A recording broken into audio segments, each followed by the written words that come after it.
Hello, everyone, and welcome to Mayhemtainment. You guys know who I am. I am JD, and I'm starting this episode before I roll the credits because we are dedicating this episode to the memory of my grandfather, William Kamen, who passed a few weeks ago at the age of 103.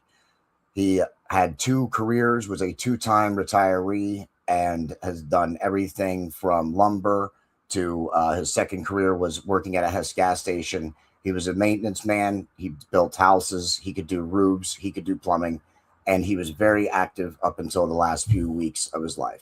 So this episode is for him.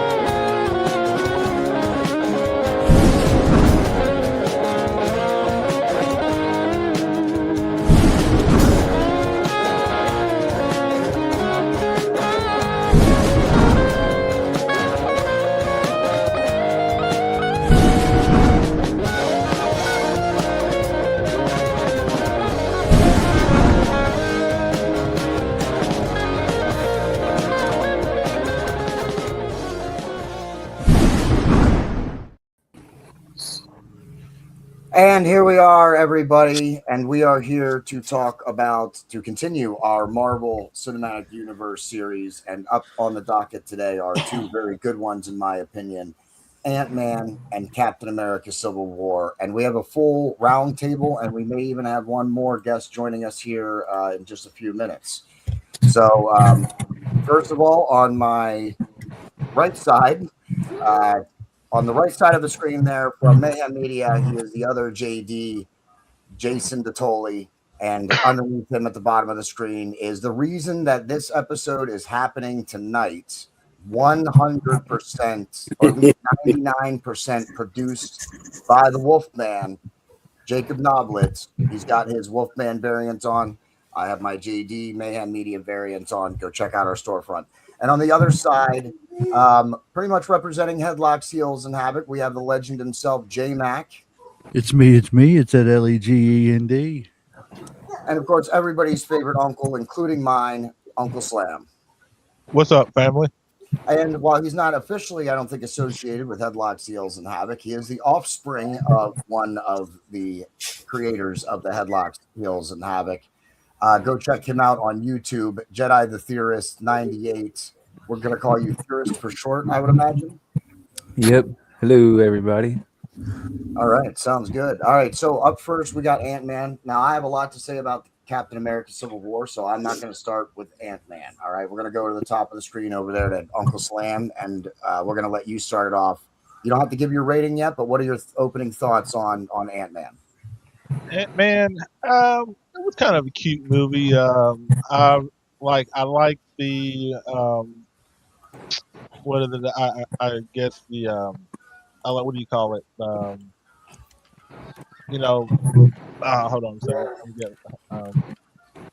I guess the visuals is probably what I'm trying to say. Like how they made Scott so small and then enlarged all the objects in the environment. Special effects. Show like what it looked like when everything was small and then blown up. Because he went from being a normal size and then he went to to the atoms and then like even like subatomic. It was a cute movie. It was funny because the guy. I don't know the main character's name. Scott Pym. Was it Scott? No, Pym? Hank, you're talking about Hank Pym. It's Scott Lang. Okay, Scott Lang is Scott Lang. Whatever. Yeah. I think he was a good fit. I don't know the character like from the comics, so I can't say too much about that. Like I just know like kind of like an overview, but nothing major about him. So I can't say if he was.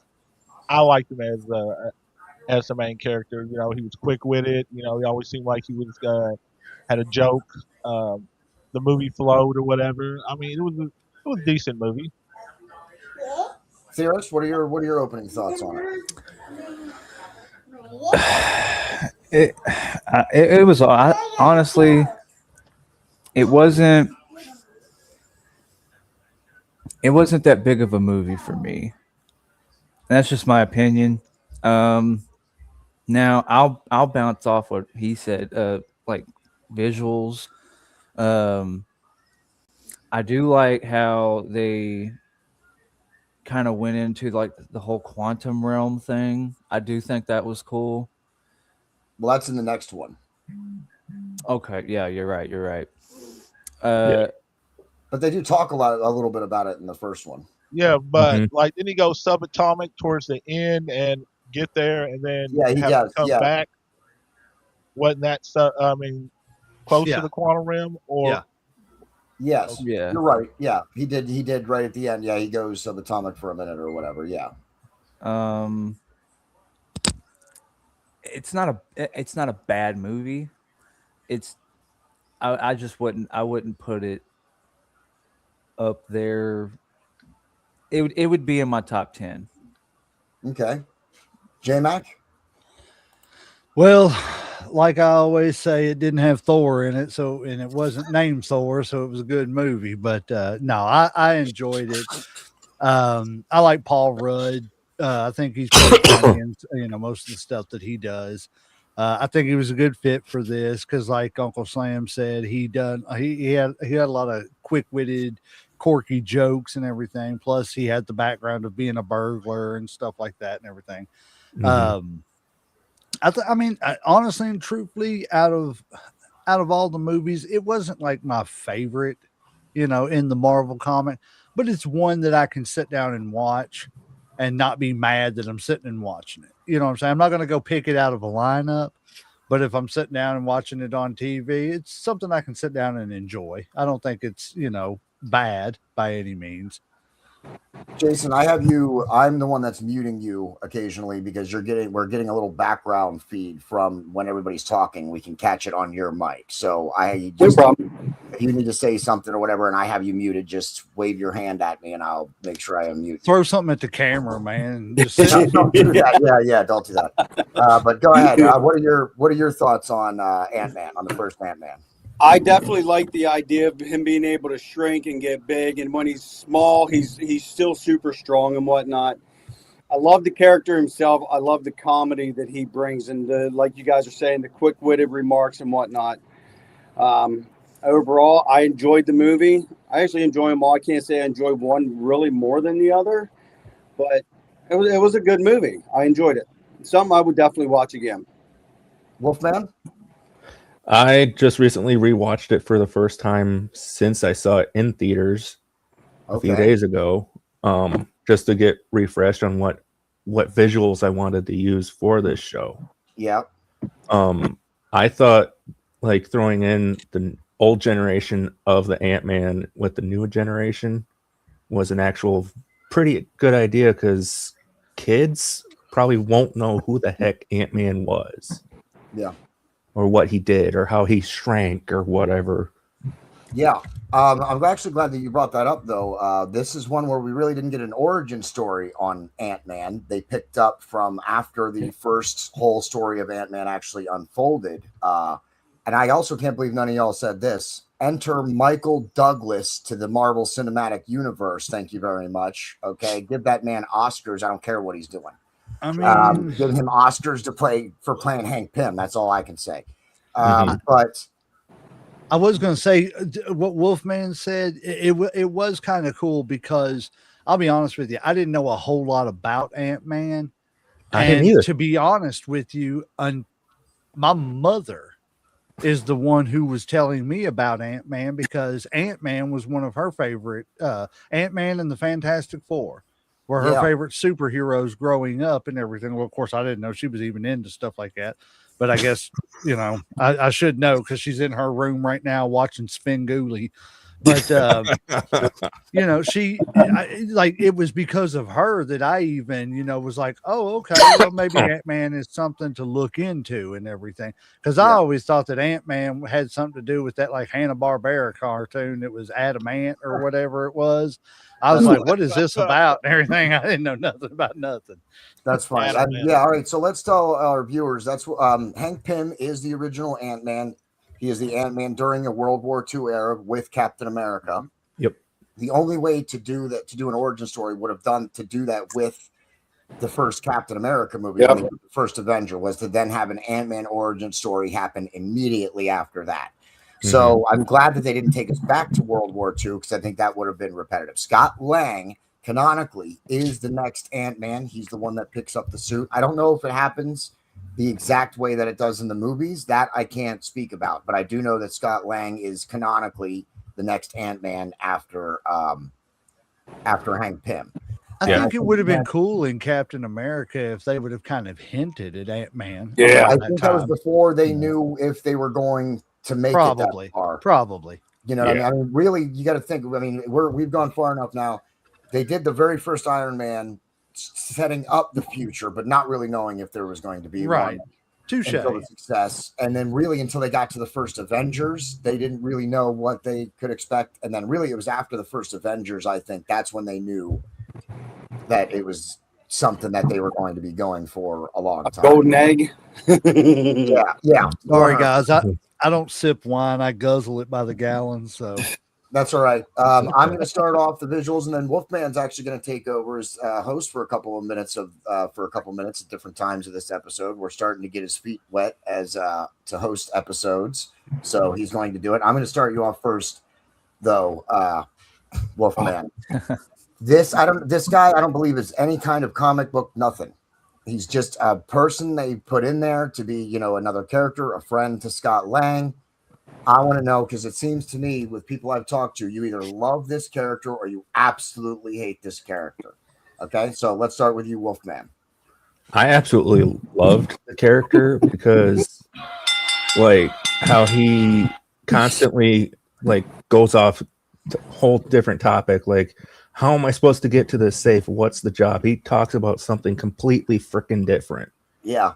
Like, it's just hearsay. She said, he said kind of stuff. I'm like, get to the damn point. Yeah. Jason? Hilarious. Absolutely love him. One of the best comic reliefs I've seen in a while. That's what I like about. He does his part and plays his part to a T. He's good. He is a wide range actor too. Go look him up and see what other stuff he's in. He can do a lot of stuff. All right. And that's what I liked about him. This Ant-Man for me, I'm going to go off just a little bit and then we'll get on with the other side talking about it. But Ant-Man was like, Guardians was the first movie that we really got some comic in these, like some comedic, some real superhero lines and, some of that comedic relief in these superhero movies that it's been lacking. I think the first Guardians movie and I think this Ant-Man movie was really what set the tone, and people were like, okay, we can be a little bit corny with some of these movies and people will buy it. They want it. So it's okay. So I will say that. J-Mac, what are your thoughts? Like him or hate him? I think he was, again, like you said, comic relief. I think he was good at doing that. Like you said, I cannot tell you, isn't his name Michael Pena? Yeah. Or something like that. I think is his real life name. I don't want to, I may be completely, yes, it is Michael Pena. Yeah.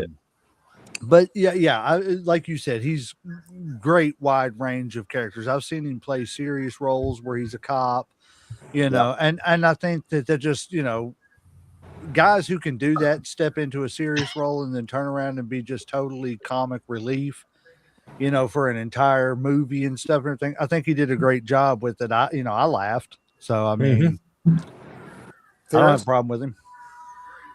Yeah, I actually did some research on this character. The actor actually left the MCU. Oh, really? Wow.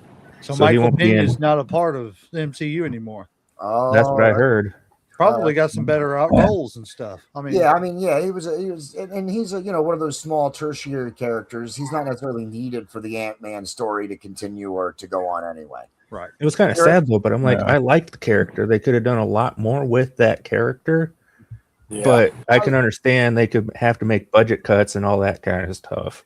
Yeah, they are doing some of that too. Theorist, I'm going to try again. Go ahead. I like him. I think he's funny. Just him as an actor, in particular is just. I've seen other stuff from him. I think he's fun. Yeah, I think he's funny. But in a way, like in the Ant-Man movies, like it'll be serious, but then he'll say something funny, but it's in a way that just completely catches you off guard. Yeah, Mhm. he's good at Breaks I the agree with that. monotony. Yeah. Yeah, I agree with that. I would kind of compare him to. I can't think of his name. It's Tom Holland's Spider-Man's best friend. Kind of want the guy him. Oh yeah, yeah. Yeah, I would kind this of guy in the chair. Yeah, I would kind of compare him to him, but not as funny. Yeah. Okay. The guy that everybody thinks is going to be the Hobgoblin. Yeah. Yeah, Slam? which he's not. Yeah, the one that is the one that puts on the ring and says "Find Peter Parker," and then Yeah. him. Yeah. Uncle Plus, Slam? he had my Go ahead. bad. He No, had go ahead. If you have more, go ahead. he had a couple funny one-liners in the newer Spider-Man movies, Yeah. and Oh, I'm sure we're gonna that's talk what about I would him. compare him to. I'm sure we're going to talk about him when we get to those movies as well. Just like we're talking about this guy, he's a standout character. He was meant to just be a tertiary character, likely to just provide a little comedic relief. And a lot of people, like I said, you either like him or you hate him. Uncle Slam. I'm kind of like everybody else. I mean, I kind of really like the guy. He's funny. I mean, I don't know what else I can say that ain't already been said by everybody else as far as him being funny. He's kind of like the male or like the male equivalent of like what's that chick in Thor? The assistant with glasses. I can't think of the name. I don't know. I didn't pay no attention. It was a Thor Darcy? movie. Yeah, Darcy. Darcy. Yep. Yeah. You know what I'm saying? It's kind of like a little nice little sidekick or side Yeah. character. The throwing some funny. Like when shit gets too serious or whatever. So, yeah. Like. Yeah, I agree with that. All right, Wolfman, you are gonna take over the next one. Which visual do you want for Ant-Man? Let's try the how does he shrink? Okay. How does Ant-Man suit shrink? Does for anybody watching, please leave us a comment if you know the answer or want to weigh in on any of these visuals. And where do you want to start, Wolfman?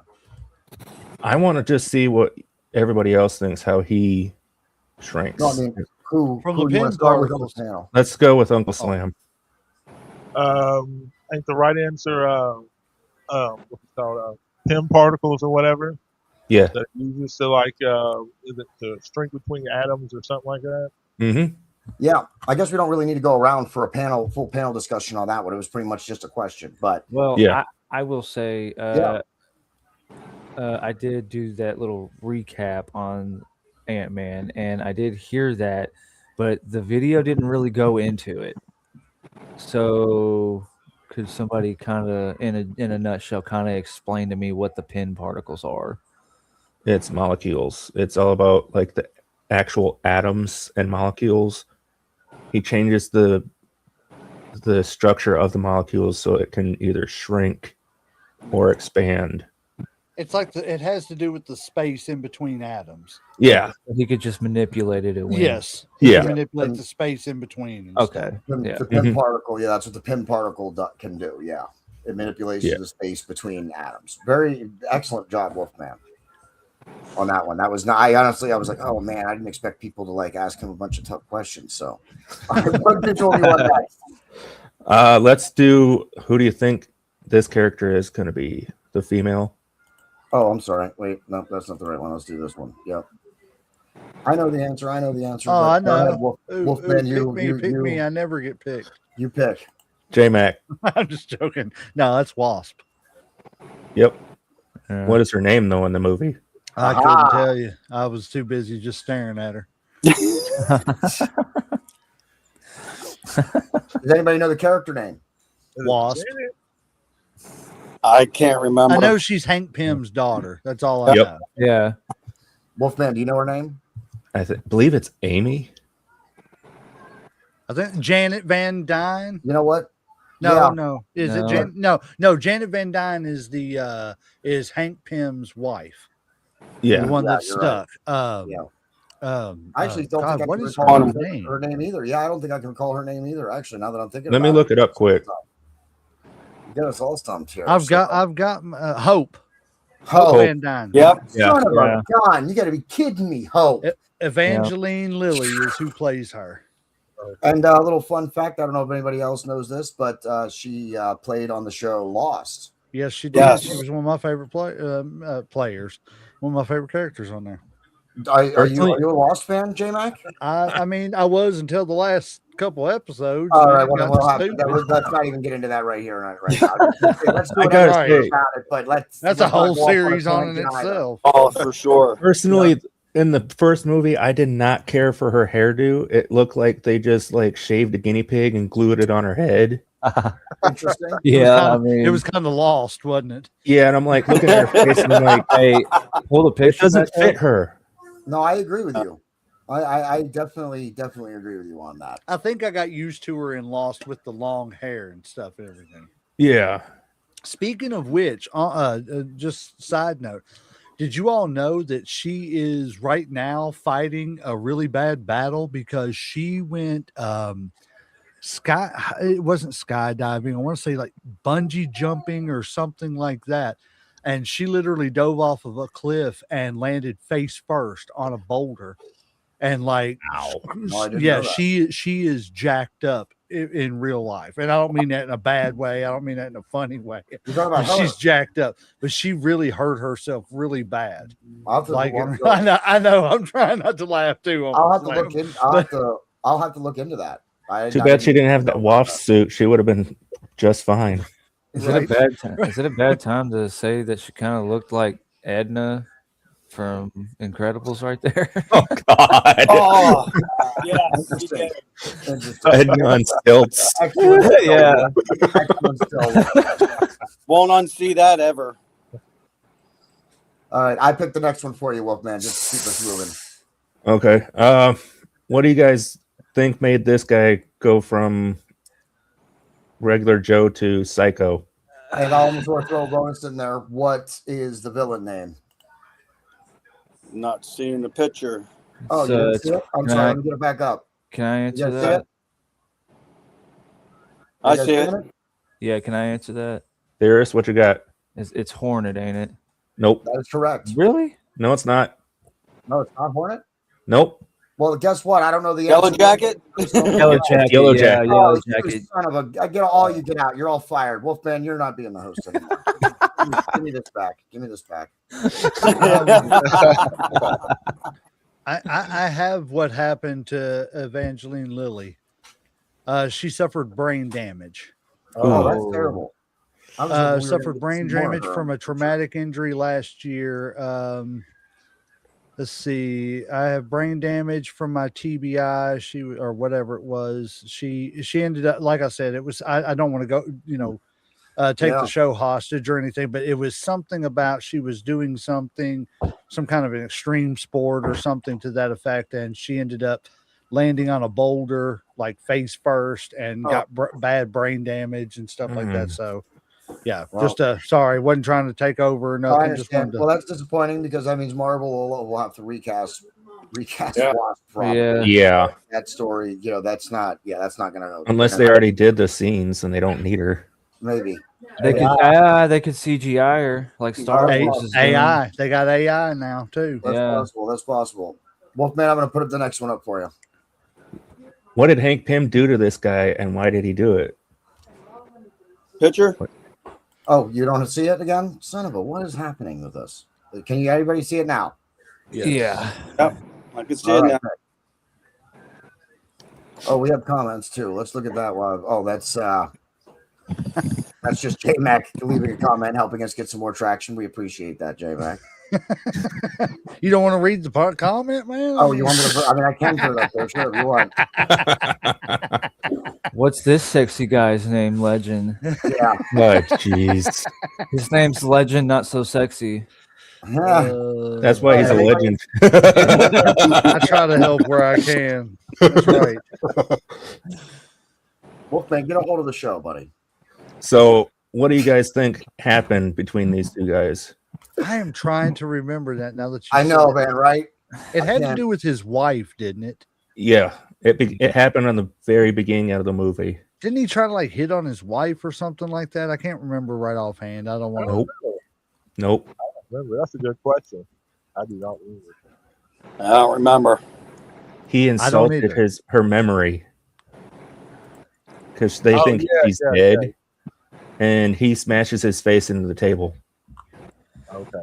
Now, and breaks Now his that- nose. Yeah. Okay. Now that you say that, I remember that. Yeah, I'd be mad over that. All right, I'm going to So- go to the next one for you because I'm also diagnosing a technical issue that I'm having. So you keep it rolling, Wolfman. All right. What was Stanley's cameo in Ant-Man? That I don't remember. He's got so many cameos and stuff that it's hard to keep count of them and everything. It was a really quick cameo. It was maybe a 5-second cameo. Was he at the bar? Yep. He was the bartender. Okay. Yeah. okay. I was gonna say like a barista or something like that. Yeah. Remember when Luis is like, "I'm with this girl, ain't she fine?" She's like, and then he's like, "Yeah, she's crazy fine." Yes. I loved Stan Lee and his little cameos because he always got like the best, one liner or something of the movie and stuff. It was always just something that, that was totally off topic. It was always just something, boom, let me say this real quick. And then it just cut away, and you were, I don't know. I don't know how many times I'd have to rewind to catch what happened right after he said what he said because I was too busy laughing about what he said and everything. And just imagine if we didn't have Stan Lee, we wouldn't have Marvel. That's it. Yeah. Pretty much. Yeah. Yeah. Wolfman, I'm going to put the next visual up for you, and I'm Okay. going to have to leave and come back in because I don't know what's happening on my end yet, but at least I still have access to the visuals. So you just keep rolling, man. All right, sounds good, boss. We've already done that one. We got that one Oh, I'm covered. sorry. Yep, I'm sorry. Look, you really are having technical issues. Which Avenger does Ant-Man fight in this scene? That's Falcon, ain't it? Yeah. Yep. And why was he Captain fighting America? Falcon? Because he was And- trespassing. Yes. Yes. Yep. That's exactly what it On was. Avengers property. Yep. He was, because they thought it was just an abandoned military base, but it turned out it was Avengers campus. And Hank Pym didn't know that. Yep. I They were getting a specific part for the heist they were going to do. Yeah. So, and Nice. One more to go for Ant-Man, and then we're going to move to Yeah. the other movie, which is definitely why I'm glad I had these technical issues now and not during the next segment. how do you guys think he gets the safe open? Doesn't he shrink and just go through it? Nope. No, this is to get the suit. This is to I get the just- Ant-Man I suit. just finished watching the movie. Didn't he freeze the inside or something, or what? What was it? No. He drills a hole in it and uses CO2 to Okay. freeze it That's right. because it expands the metal and the door literally blows open, Yeah. which I think was freaking awesome. Well, yeah. Because now, I'm like, now that I know that, every bank in America ain't safe. yeah, no kidding. I'm like, why do they show that? And it's like, Don't quit your just day watching job, it. legend. Right. And if the FBI comes looking for this episode as evidence, It was the legend, not me. I don't know who it was. I don't know who that guy is, man. Wolfman, Apparently he's sexy, though. excellent job hosting it while I dealt with some technical issues, which I have resolved. But thank you for doing that because I had to leave the studio and come back in order to fix them. Everybody applaud. Everybody clap at Wolfman for doing a good job. And leave us a comment if you've been watching. Let us know if you think Wolfman did a good job or how you think he did, or weigh in on any of these visuals. Let's rate Ant-Man, and then let's get into Civil War. So I'll go first since I spent most of this segment diagnosing problems. I think Ant-Man's right up there, man. I'm going to give it a 4 out of 5 Jolly Rogers. Theorists, we rate things 1 out of 5. J-Mac and Slam do headlocks, J-Mac does headlocks, Uncle Slam does slams, and I tell all my guys that they have to use Jolly Rogers. So I'm going to give it a 4 And if out they of don't, 5 he Jolly shows Rogers. up at their house right after the show and beats the total tar out of them for That not is- using Jolly Rogers. That is absolutely correct. So 4 out of 5 Jolly Rogers is what I'm going to rate it. I think it was a great movie. I think the addition of Michael Douglas into the MCU just continues to add some of that excellent value. It's just one of those another Oscar winner they can add to their list that's been in their universe, man. It's just that's great. I love that. I love that Michael Douglas was Hank Pym. That was probably my single favorite part of the movie. So 4 out of 5. Wolfman? I would have to give it probably 4.5 out of 5. It had so many awesome scenes. One of my favorite scenes is when Hank Pym takes the keys and that little keychain, and they get locked into the lab, and he's like, "We're not locked in." He shows them. I'm like, "Oh God, it's a Sherman tank." I wouldn't want to be those cops outside seeing a Sherman tank come out of the freaking building. Right? Yeah, no doubt. So I got to give it 4.5 out of 5. Jolly Rogers. Excellent. Jason? Yeah, I'd give it a solid 4.5 out of 5 Jolly Rogers too. It was just an all around good movie. Mm-hmm. I don't have anything about it that I could say negative. So, and like I said, I would definitely sit and watch it again. Yeah. J-Mac? I would give it probably 3.5 to 4 Jolly Rogers, Jolly Rogers. I didn't want JD showing up on my doorstep after the show. Don't make me come to Kentucky. Don't make me fly down there. Right. I got family down there. I got connections. I would do like 3.5, 4 headlocks. And the reason I say that is because, like I said, it's not exactly my favorite Marvel Comic Universe movie, but it's it's a good, solid movie. There's nothing, no, it's not going to compare to like an Avenger movie or a cat, anything besides Thor. Oh, come on, you love Thor. We know it. Oh yeah, let's not get him started on a rant. Right, but like you said, adding Michael Douglas and everything, and that's another good thing. Like, I'm glad to see like that some of these older actors are finding a place in these Marvel comic movies to where they can still be semi-relevant and everything, because you get up there 70s, 80s, and 90s and everything trying to still act. It's hard to find a role that you can actually, dive into. So, and I think he was good at playing Hank Pym. Yeah. So yeah, 3.5 for headlocks is what I'd give it. Excellent. We have a little comment before I throw it to Theorist. We have on YouTube, Rebecca. That's my fiance. Oh, sweet. So she is a fan. I can't imagine why that is if she's old fan's fiance. And her daughter likes watching too. So thank you very much for commenting. Hats off to you. Yep, and we appreciate any comments as always. Theorist, what are you ranking it out of 5?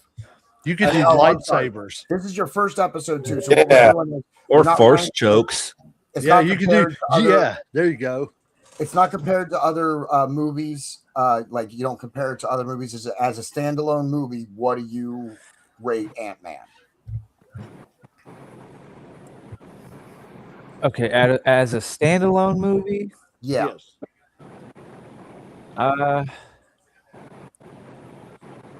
I would probably give it a solid 4, just because I think Ant-Man, his character itself and just the way he plays it adds another sort of comedic character to the more expansive group. Yeah. Because I mean, yeah, you got Tony Stark's witty, one-liners and all that. You got, Spider-Man's got a couple here and there, but then everybody else was kind of serious. Yeah. Yeah. So I do believe that his kind of comedy in it that he does add to everything else. But going back to the beginning, visuals, The story was good. Yeah, I give it a solid 4 out of 5 metachlorians. Midichlorians, there you go. Nice. There you go. There you go. Very nice. Nice. Uncle Slam. I know this is gonna be weird, but I'm gonna actually agree with the legend and give it like 3.5 to 4 slams. And it was an all right movie. Like I said, it's not my favorite, but if it was on TV, I would let it play. I I don't know if I would watch it like I haven't seen it before. Like some movies, that I can watch over and over again and be really interested in. Like I said, but there's nothing bad about it. I mean, like it's a solid movie, but this 3.5 to 4 is all I can give it. I mean, you guys say 3.5 to 4 like it's a bad score, but really, if you Yeah, think yeah. about I some of mean, the movies no. we I have, mean, like 2.5 to 3, if we don't count J-Mac and the Thor scores. yeah. I mean, we haven't really gone below, 3-ish, 2.5 maybe or something. So I'm trying to think the worst movie. Was it the second Thor? yeah, I Yeah. think most of us rated the second Thor a 3 or so. I Yeah, think yeah. J-Mac I think put I that rated on it like a negative- 2. Yeah, and I think J-Mac rated that a -5 or something like that. Yeah. Yeah, he was Dust, very That was Thor too about it. negative, he dust said. in the wind to me. It was also the lowest one that I rated too, but then I have a Natalie Portman problem, so I own that and I accept it. But Hey, you know, yeah. I do want to add. I do That's- want to add something on to the movie and everything. And it's one thing that I do like about the Marvel comic series is that they have a way of, because as Theorist was touching on, they have the one-liners, Tony Stark at times could be comic relief. Spider-Man, had his one-liners and stuff. But like I think the MCU directors, storytellers, whatever you want to call them, they've done a good job of taking some of these characters and like Ant-Man, making them comic relief, Yeah, but still also making them badasses too. yeah, To where they can still, that they're not, I've got the jokes, but I can still kick your butt too. yeah. Mm-hmm. Yes, like you said, Spider-Man, and I think Guardians was another one of those. Yes, movies. Guardians yes. and the first Ant-Man really opened up the MCU to being able to, they realized the audience was willing to accept some comedic heroes. A little jokey joke ain't gonna hurt. Yeah, exactly. All right, one last bonus question before we move on, because I forgot this visual while you were doing it, Wolfman. I'm sorry. What was his role in the Marvel Universe? Wolfman, what a great question, because I don't even know what the answer is. I do. to this What's one. the picture? I don't know why it's not popping up for some of you guys the first time, but it's okay. It's popping up for me. You I can say got it great. now. Yeah, All I right. see it. I honestly, truthfully, I'm gonna step back because I cannot remember. I remember him being in it, Nope. but I want to say he was a driver of some sort. Nope. That's what I think. I honestly can't remember. Does anybody else? I don't know. Would I be close if I said I don't know why I don't remember him at all, but I don't know why I feel like he's sort of a moral compass. No. Nope. Wolfman, no. Jason, do you have anything before Wolfman tells us? No. I have no clue. Wolfman, inform us. If you do your research like I do, Wolfman. he he's is like, actually you with the game, original, guys. he is the original Ant-Man Oh, from the old TV series. well. Holy He crap! is. He Really? is. Wow. Nice. Now that Dude, you that say was it, yeah. I'm so glad I saw that we did not get to that visual when I had you hosting it. I'm so glad I saw that and caught that, because that was too good to forget right there. That was way too good. Bonus points for Wolfman. Hey guys, I hate to say this, but I'm gonna have to bounce. I'm hurting too much. Oh, we're just getting to Civil War, I brother. know, but All if right. not, I'm gonna be on the floor, and I we understand. don't need to see that. So No, God bless you guys. Thanks for having me on. Yeah, Can't we'll wait see for you the in 2 next weeks. one. We'll see you in 2 weeks, buddy. All right, Looking rest forward up, brother. Yeah. God bless. Take it easy, man. It's I- nice seeing you again. I don't know if Andrew's going to join us either. You know what? Here, let's Theorist, we're gonna move you. No, we're not gonna move you up to the corner. Hold on, I'm gonna change layouts here, guys, since there's only 5 of us now, and we don't know if anybody else is coming in. And I just want to let you know, man, I'm about a bottle deep into this purple toad, so I don't know how good this Civil War is going to go, but I'm going to give it an old college try. It'll be fine. Hold on. Wait Did you for say a the- I'm purple gonna toe or toad? Dude, I'm gonna- What are you planning on doing over there, Legend? You're like, Purple go toad. make it. so I I thought you am- said toe, and I'm like, what'd you do? dude, I'm gonna Right. rip the bong next time I come on your guys' Purple show. toe, okay? I know. Just know I that, could all right? imagine. I'm gonna rip the Purple Toe would taste bong good. like the gravity bong before I come on your guys' show next time. Just so you guys Do know it. that, all right? Do it, man. But anyway, that gentleman that was on that visual was from the original TV series from the, I gotta say, probably the 60s. That's Had to crazy. be something like that. Yeah, that's Because crazy. it was My mom real was still a old school. teenager. Great visual on that one. Great find on that Yes, one. it was. All right, let's talk a little Civil War because we're already going to go way over an hour on this one, but that's all right. We're here for the long haul. So sorry, Jason couldn't make it, but with his problems, I can relate to back problems big time. So if we're talking about Civil War, we got to start with this question right off the top. Whose side are you on? In fact, I just messed up the order of my own show. So let's talk about this, and then we're going to talk about the movie. Dang. I was just so excited to make everybody pick their side. Who we starting with? Yeah. All right, I'll tell you what. Uncle Slam just asked. He seems like he's excited to answer, so we're going to go with Uncle Slam first. Okay. This is easy. I'm Team Cap over here. Any particular reason, or just because? Well, because I feel. I mean, I don't want to say like I'm anti-government, but I'm more one of those people. More about individual. Maybe a little less oversight. Better Little watch less your- government type deal. I feel like that they were a little too far reaching. I feel like they had good intentions, and that Cap and Tony both wanted the same thing, but they had very different ideas about how to get it. I couldn't And, agree more with that. and I think it would like one of the big fundamental things was because I think Cap was a soldier and Tony was a civilian. So Cap was used to loss and like understood that sometimes people are gonna die, bad things happen when you fight bad guys. And Tony was a civilian and he's not used to realizing that there's gonna be casualties, and he took that shit really hard.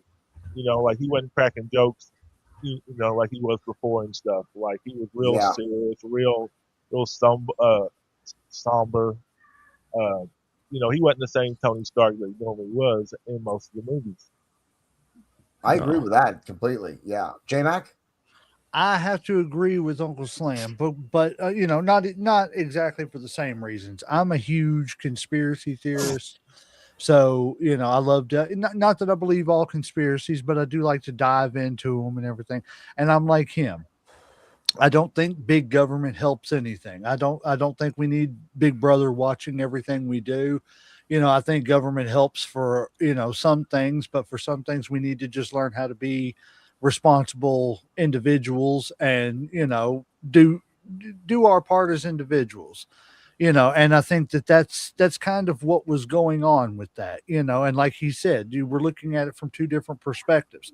You were looking at it from a soldier's perspective, a government official perspective, as opposed to a civilian's perspective and a private sector perspective. And I just think that I don't think that either one of their intentions was bad. Yeah, And I don't always think that everybody's intentions, are bad when you go down to stuff like that. But it's just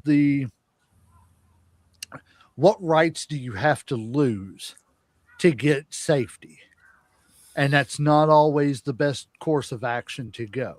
So I think I agree with Uncle Slam. It was just I'm Team Cap because he was about he was about faith in individuals as opposed to faith in big government. And I agree with him. I'm Team Cap. yeah. Wolfman. I agree with the Uncle Slam and J Mac. If you guys remember from the first Captain America movie, he was not that big. he was actually a small, Yeah, skinny dude. Yes. Yeah, And was he a lot. literally says, "I look out for the little guy." Yep. That's it. So I think he doesn't really care that the government is getting too big for their britches. So he's like, screw the government. I'm going to do what I think is right to keep the people safe. Yeah. Yep. So I'm Theorist? Team Cap. Oh, I'm sorry. Theorist? I didn't mean to cut you off, man. I apologize. It's all right. I agree with everybody else. I'm Team Cap. Everybody else pretty much just said everything that I was thinking, Yep. but I'm just going to keep my response short and simple. I'm picking Team Cap just because Scarlet Witch alone would mop everybody there. Touche. Yes.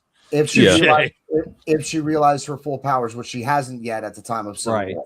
No, not yet. And I will also leave my answer short because I'm the same way. We all five of us have chose Team Cap, and it's for the same reason as me. I'm against registration as soon as they. And also go into the movie a little bit. This movie, the Civil War, is not the Marvel Civil War that we all wanted. It's the one we got because at the time they built this together, Fox still owned all the mutant rights. So we didn't get a full Civil War like we wanted. The full Civil War is basically what this is, just on a much larger scale, because it's not just about enhanced individuals. It's about mutants, and mutants are everywhere. And what they want to do is put these people on a list so they can keep track of them, so they can track what they can do and where they can go. So, yes, we are all universally against that, and that's why we are all Team Cap. And coincidentally, though, they did keep it the same. Team Cap is against registration. Team Iron Man is for registration. So even though they didn't have all the mutants, they did keep true to that part of the story as well. And I understand why they wanted to. You know what I'm saying? I understand Tony's reasoning. You know, for why he was trying to keep the entire planet safe. Yeah. You know what I'm saying? But, you know, at some point in time, you just have to accept that, you know, casualties happen, you know, and stuff happens. It's not, nobody wants death, but, you know, the old statement, casualties of war. Yeah. You know, it happens, you know, and that's, I think that's what Cap and them realized was that, you know, you can still fight the good fight, but you, like you said earlier and touched on, you're going to lose comrades in that fight, you know, but it's an honorable way to go. At least you're fighting for something instead of sitting and just letting whatever happen. Yeah. Mhm. I couldn't agree more. I think great points were made by everybody. I'm going to bring this. Oh, I'm sorry. Before I do that, does anybody else want to talk about the movie and what they think of it? I think it's a great movie. Honestly, truthfully, it was one of my favorites. I'm sorry, I didn't mean to jump the gun and tell. Go ahead, man. You're fine. Go ahead. Yeah, you're good. Go. Yeah, I mean, honestly, truthfully, this was one of my favorites out of the MCU.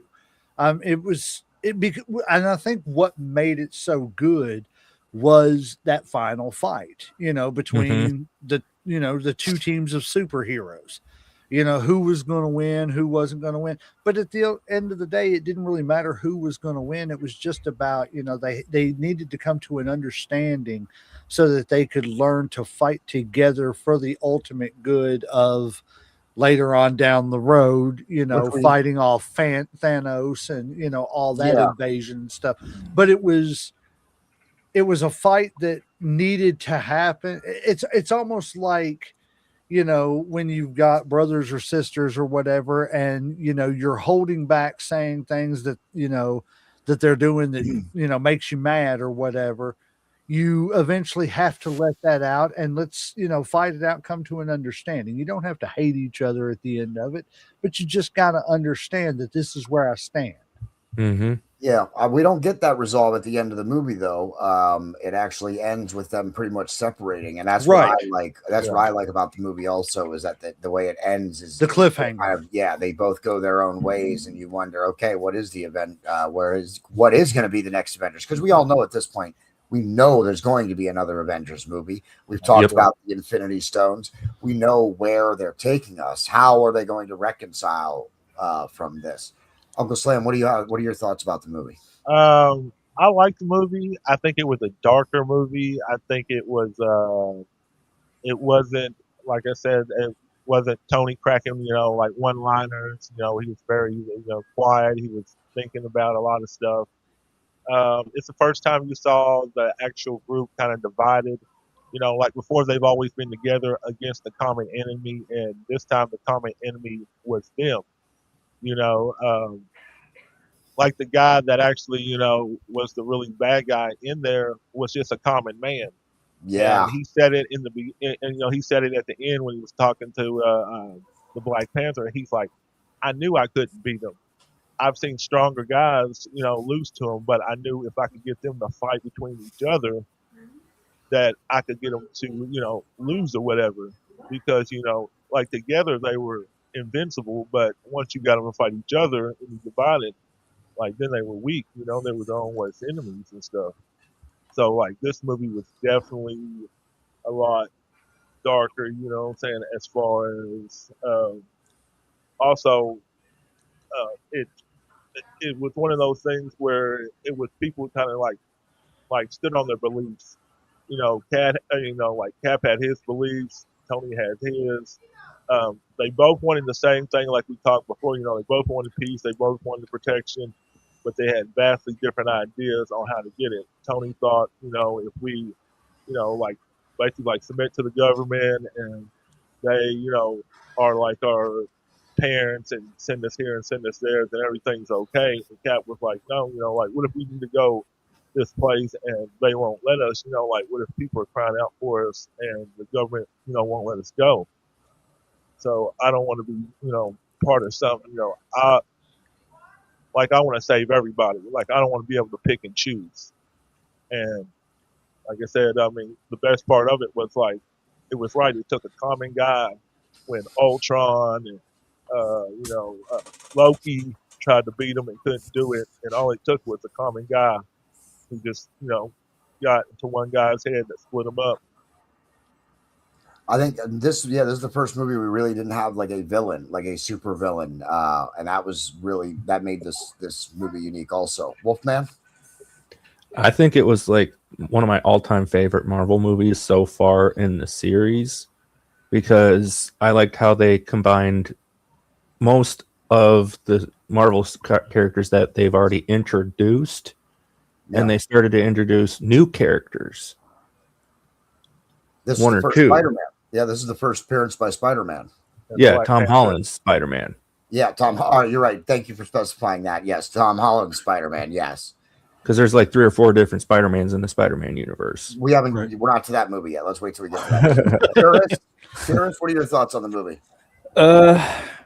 It was one of my favorites because, well, me and my dad actually watched that one together.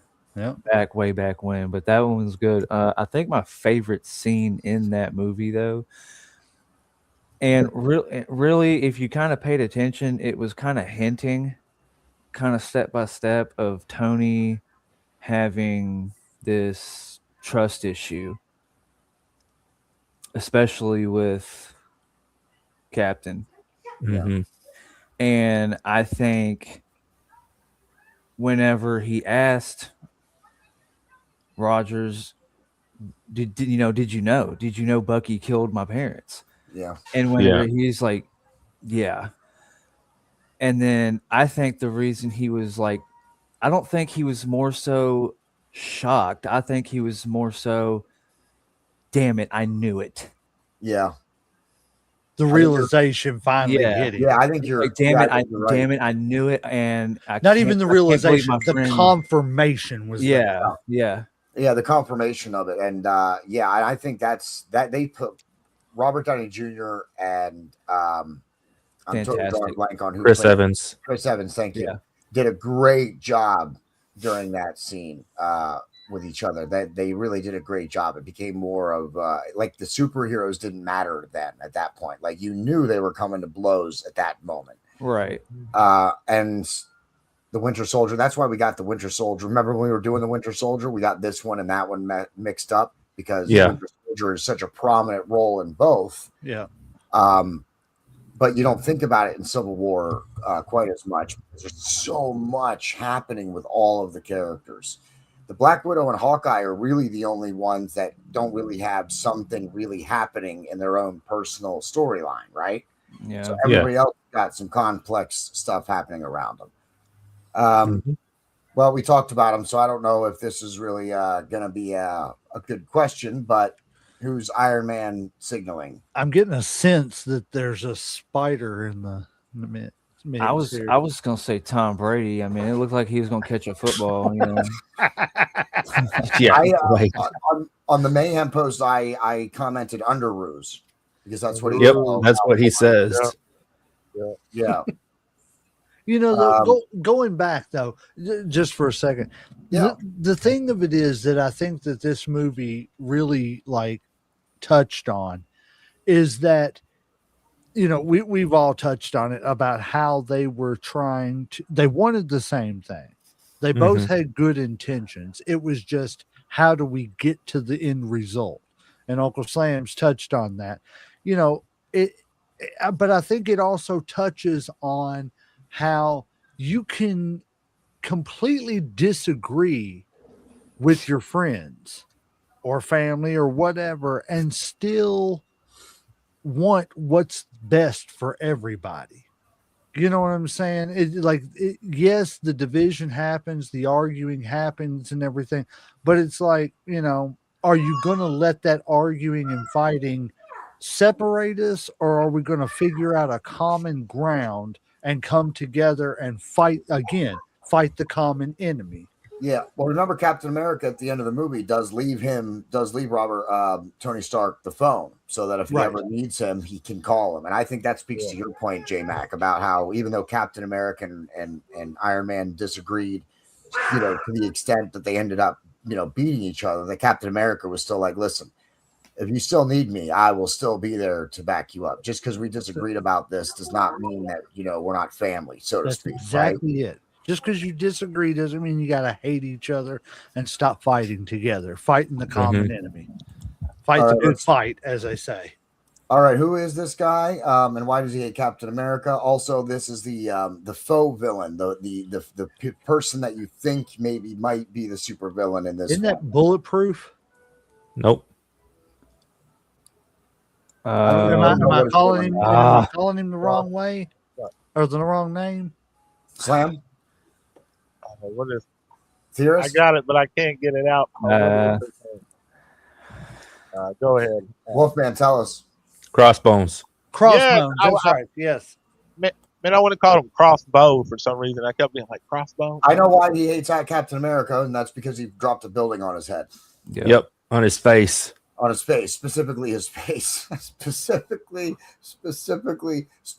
his face. He actually says that in the movie. Yeah, this is for dropping the building on my face. Yeah, he specifies his face. Okay, so that is an important distinction there. And all right, why does? Of course, I think we already kind of spoke. Or no, actually, we didn't speak to this part. So why does the Black Panther go after Bucky Barnes? Also, in addition to Spider-Man, Black Panther making his first appearance in the MCU. So this was such a lot of people call Civil War Avengers 2.5 and it really was. Yeah, it really was, because it included the entire MCU and it advanced the story for so many characters and brought in so many new characters. Even War Machine gets injured at the end. Black Panther is now introduced. But anyway, back to the question. Does anybody know why he goes after Bucky Barnes? Wasn't he? Go ahead, there's. Wasn't Bucky getting chased? Yes, but why? I know. Didn't he have something on him that he was trying to get? No, go ahead. I don't. It's because of the fact that he assassinated what's his face, Black Panther's father. They think he did. Yeah, framed. He did. Well, yes, he was framed for it. King T'Challa. Yeah, King T'Challa. I'm sorry, you're right. I said it wrong. Yeah, I forgot about the bomb in the building. Yes, and Chadwick Boseman, another amazing, awesome actor, amazing rest in peace casting choice. Yes, rest in peace. he was such an amazing acting choice for Black Panther. He is such an amazing actor. And imagine, yes, the strength of that man to be, acting in these movies that are action movies that Yeah. require him to do a bunch of physical stuff while he was battling stage 4 colon cancer Yeah. is, Yeah. yes, Yeah. thank you, I mean, Chadwick Boseman, for everything yeah. he gave to the Marvel will- comic universe. That's why they won't replace him. I believe that they won't replace him. They don't need Now, to. will we see a variant of him in the multiverse? We're not there yet. We're not to the multiverse yet, but that we know that Marvel is in the multiverse. Right. So, could we see a variant of him? Absolutely. But Well, he has the son that's out all there. we'll ever see. Yep. Well, the girl too.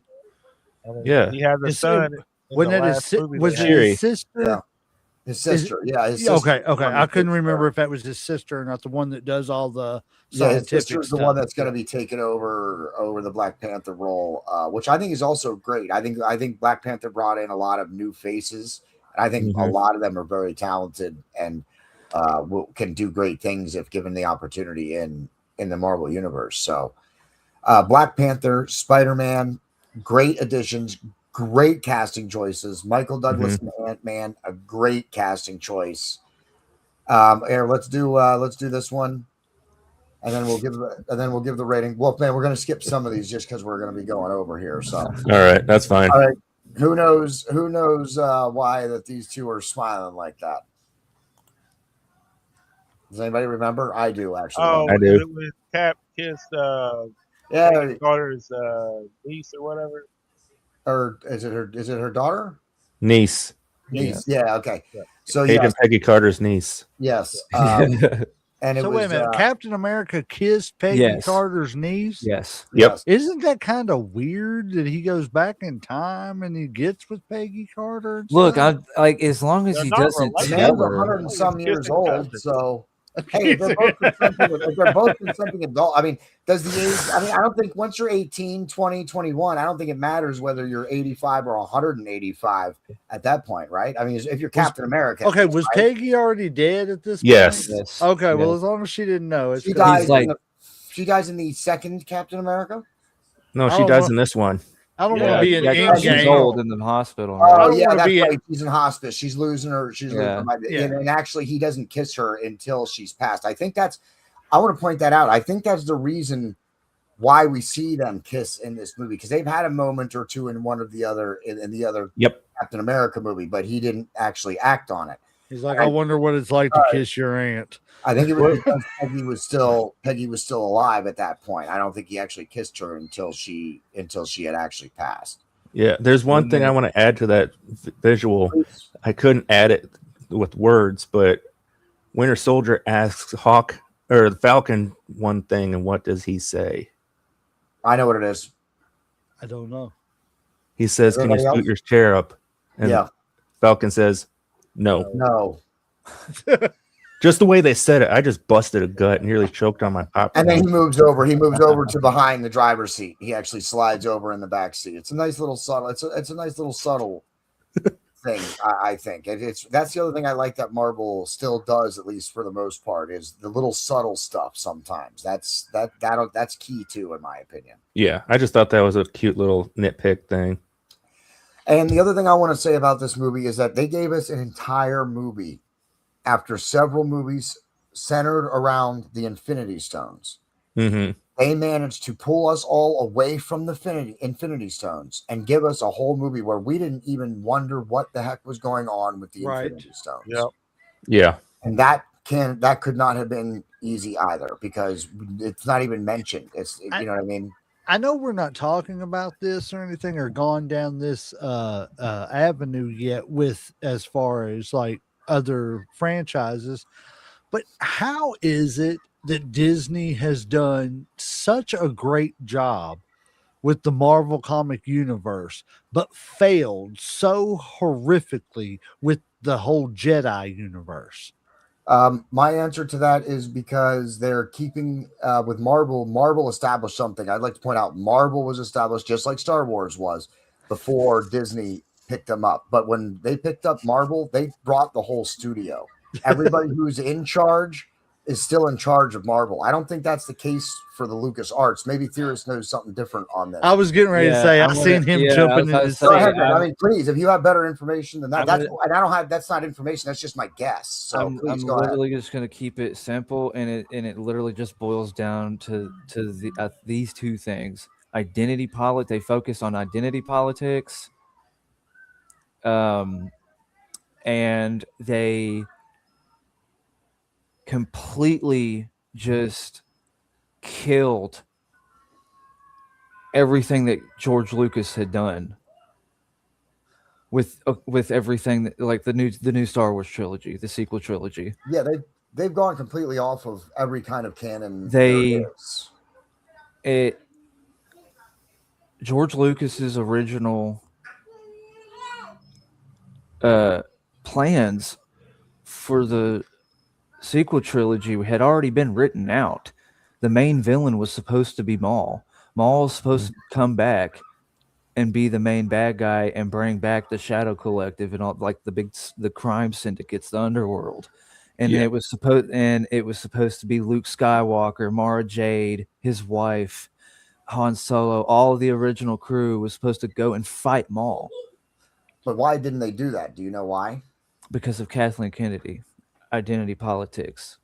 She became so focused with feminism but that doesn't that go to my point though? If I can interrupt for just a second. Yeah, go ahead. Doesn't that go to my point though that when they bought Marvel, they brought everybody who was employed at Marvel with them. Disney didn't have to do anything. They just gave them more money and a bigger studio and said, keep making movies. Right. Mhm. With Star Wars, they didn't do that. They bought Lucas Arts, but they didn't take George Lucas's hierarchy. They didn't take his executives. They didn't incorporate all of Lucas Arts, the studio, the way they did Marvel. That's Right. That kind of goes. Now, I think that was their biggest mistake. I will say that they are going in the right direction now. Kathleen Kennedy has stepped down. She's no longer the president. Dave Filoni is. And they just made Maul Shadow Lord. Fantastic show. Yeah. Fantastic. And it scratched the itch of everybody, of the fan base that they left behind, kind of just kicked out with this new stuff. Makes sense. And I didn't mean to get off on a different tangent and everything. I know we're talking about, Marvel Comics, but it was a good question though, because baffled me, why we're getting such good stories, such good continuation with every story, when it comes to Marvel Comic. But then you go over to the flip side of the Star Wars, which could be great too. But they just kind of, I don't know, to me, they dropped the ball with it. I agree with that, and I think it's because I think it comes down to when they bought Marvel, they took the whole studio, people involved, Kevin Feige or Feige or whatever is that, like they took the whole studio over and put him in charge of the whole Marvel universe. Like from what I understand, there's like whole boards in the Marvel offices that are the timeline of these movies, and they have them going off. It's crazy. I saw a picture of it once leading up to the Infinity trilogy, the Infinity Stone trilogy. It's crazy. There's so many projects and movies they didn't even include with their original Infinity Stones plans that they scrapped or whatever. So, and I think that's why, because when they bought Star Wars, they bought the rights, but they didn't bring anybody from the studio with them, or at least not any of the execs or the higher ups. But with Marvel, they brought literally the whole freaking everybody that was with the studio, they brought over, and they just said, do it. But with Star Wars, for some reason, they didn't seem to want to stick with George Lucas's recipe. They seem to not like his recipe, and I don't know why that is. Theorist, go ahead. Sorry, I'm glad you brought that up, because it's certain people in the studios, and that one person can make or break a certain aspect of something. For instance, you look at newer Star Wars projects, whatever, lightsaber duels, you can notice the difference between the choreography in the passion of the older stuff, prequel, I mean, to the newer stuff, because they didn't bring Nick Gillard back. Nick Gillard was the guy that trained everybody to do the sword fighting. Yeah. Everybody got so good, and they didn't bring him back. They were like, "No, we don't need you."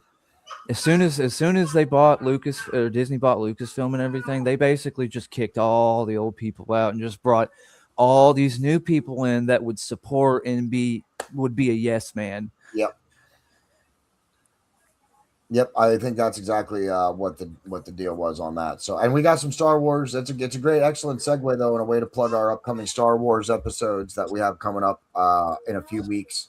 We're gonna get through. I got some stuff that I'm gonna be taking care of, but we'll be getting into that here probably sometime in July. What else am I forgetting? Headlocks, Heels, and Havoc. Go check out J Mac and Uncle Slam. They're live every Friday. They do 2 shows every Friday night, so go check them out. They have a variety of different guests on their first show, and then their second show is like a recap of wrestling the week before. So make sure you go check them out. Go give them a subscription, follow, like, share, all that stuff, and tell them Mayhem Media sent you. You can go check out Theorists' YouTube channel, Jedi Theorist 98. He's on YouTube. Are you anywhere else, or just on YouTube? YouTube, Twitch, Kick, YouTube, Facebook, Twitch, Kick. Instagram, TikTok. Okay, and go check him out. Give him a follow. Tell him Mayhem Media sent you. And of course, me and Wolfman, we represent Mayhem Media, and we want to tell you to go to the storefront and pick up some of our shirts. You can't really see it very good, and I'm not raising my seat up right now, but I am wearing the JD variant of the Mayhem Media logo. He's wearing the Wolfman variant of the on our apparel storefront. Go check it out. Pick some up and support us. Andrew wasn't able to make it, but we'll give him a shout out. Popcorn and Whiskey. Thank you for tuning in. Starfire Mayor on YouTube. Thank you for tuning in. We appreciate that very much. Sure. In 2 weeks, we're going to do the next 2 Marvel movies. So you guys are, of course, all invited. I'm going to tell you which ones they are right now. They are Doctor Strange and Guardians of the Galaxy Volume 2 are the next 2 movies that we're going to be doing in the series. So that'll be in 2 weeks. This is our new night. Saturday night is our new night for our Marvel content. Not Monday nights anymore. We're no longer on Monday nights. We're now on Saturday nights, and we'll be doing it every 2 weeks from here on out. So, in other words, since we're doing Guardians 2 next in the next 2 weeks, Andrew won't be here. He said I remember he said he hated the Guardians of the Galaxy movies. Well, we'll see if we can get him on because it is Doctor Strange. Although, yeah, you're right. Those 2 are probably the movies. So we might not get Andrew in 2 weeks. He might sit that episode out because he's not a big fan of those 2 movies. But I don't know why everybody hates on Doctor Strange. I think he's a beast. He is a beast. I think he's one of the. I think he's one of top 5. Yeah, we're gonna get into once we finish the movie series. Once we get through everything, we're gonna do another episode. And we're gonna talk about our favorites, the most powerful, where we rank things, the movies as a whole. We're gonna do a whole follow up once we actually catch all the way up. That's why we do 2 movies every 2 weeks, except the Avenger movies. They get their own episodes because they take far too long to talk about. I almost made Civil War its own episode at 1 hour and 13 minutes. Maybe I needed to have, but actually we got lucky because if Jason would have stayed for the whole episode and Andrew would have made the episode, I don't even know if we'd be to Civil War yet. So it's probably okay that they weren't able to make the whole show, and Andrew wasn't able to make the show. But 2 weeks just makes for better content, brother. Absolutely. In 2 weeks. We're going to do it again. We're going to try and have all 7 or 8 people that we're supposed to have this week on in 2 weeks. So look for that. I'm hoping I'm not forgetting anything else. Marcus Fredrickson. Tomorrow's episode. Thank you. Wolfman is on point. That's why I hired him. Marcus Fredrickson does the music. ReverbNation.com/Marcus Fredrickson. Share out your favorite song. And tomorrow, Wolfman and I'm going to be doing another doubleheader tomorrow. We're doing the AEW prediction show. And then Theorist is joining me to do our start our After the Dragon series, even though this year is going to take place before the episodes. So, House of the Dragon on HBO, Game of Thrones show starts tomorrow night at 9 p.m. Furious and I are going to be live at, what did I say, 2 or 2:30? 3:30. 3:30. Okay, 3:30 is when we're going to be live, and we're going to do our show at 3:30 because I'm not going to be free before the show itself. So this first episode we got to do a little bit early, but double live header tomorrow. Tune in. Both Wolfman will be a guest, Theorist will be my follow-up guest, and everybody tune in, hit that share button. And I think, Hey, JD, when I need to get a hold of you too about that that project we've been talking about. I don't want to say too much. all right, But about what services you use. Let's just put it that way. okay. For your prediction show. Let's talk in code. And I'm a little okay. drunk, so I don't want to say Well, let's too do much. that. Yeah, very good. I think I understand what you're saying. We'll talk for a few minutes after this episode. After I close out this episode, Uncle Slam's ready to go. Uncle Slam's just shaking his Uncle head. Slam is ready to go. Look, Well, if he's you over look, here talking about and stuff that episode. is being recorded live and stuff, and I'm like, yeah, it's probably not the If best you- thing to be if like. you Come if you get me, Uncle notice, Slam. if you notice, you could see his arm just slowly, just kind of inching upwards towards the mouse and the leave button. And he's like, all Right. I like. You guys do know my nieces are watching, and so is my sister-in-law, I'm not fiance, incriminated and my in stepdaughter. I don't want to be part of anything incriminating. Well, I'm So- Hey, I'm new here. I instantly dropped the bad language, and I apologize to everybody about that. That's I just the think way I've it is. kept it pretty good as far as the language. I haven't said too much, out of the way. And if I have, I apologize to all little pygmies. And I think you need to lay off the Jeez. code. We gotta close this out before I lose control of my own show. So I am your host for the legend J-Mac, everybody's favorite Uncle Slam, our new guest Jedi the Theorist, and Wolfman, the savior and MVP of this episode. I am your host, the bad guy JD, and we're getting out of here. That's the end.